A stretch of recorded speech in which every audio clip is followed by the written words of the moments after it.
आज देखंतु माननीय उपमुख्यमंत्री प्रभाती परिडा सुभद्रा योजना को नहीं बहुत बड़ गोटे घोषणा करछंती।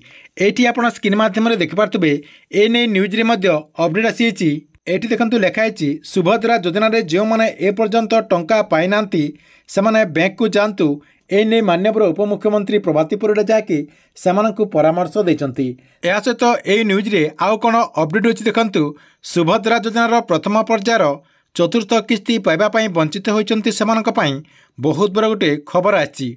एमाने बैंक सहित जोगाजोग करके एनपीसीआई करंतु यही सूचना देछंती उपमुख्यमंत्री प्रभाती परिडा। से कहते जे राज्यर समस्त बैंक को 2 दिन पर यही सुभद्रा कार्य करने स्वतंत्र व्यवस्था निमंते कह या सहित यही न्यूज रे आउ कौन अपडेट होछि देखंतु। सेते आसंता 29 और 30 तारीख 2 दिन स्वतंत्र डेस्क करी हिताधिकारी एनपीसीआई करने कहुई। एनपीसीआई निजे हिताधिकारी बैंक को जाकि यही कार्यटी करें। सेमाने ई कैश करथिले मध्य एनपीसीआई लिंक नथिले सेमानक अकाउंट को टंका जाई परिबो नाही। देखंतु जो माने भी ए पर्यंत सुभद्रा योजना अधीन रे टंका पाई नांती से हिताधिकारी को 29 और 30 तारीख तांकर जो बैंक रही जो जगह से बैंक अकाउंट खोलुचंती से बैंक को जाकि आपणकर एनपीसीआई लिंक टी करने को पड़ो। देखंतु जो माने एनपीसीआई लिंक न करुचंती से जाकि सुभद्रा योजना अधीन रे टंका पाई परिबिनी।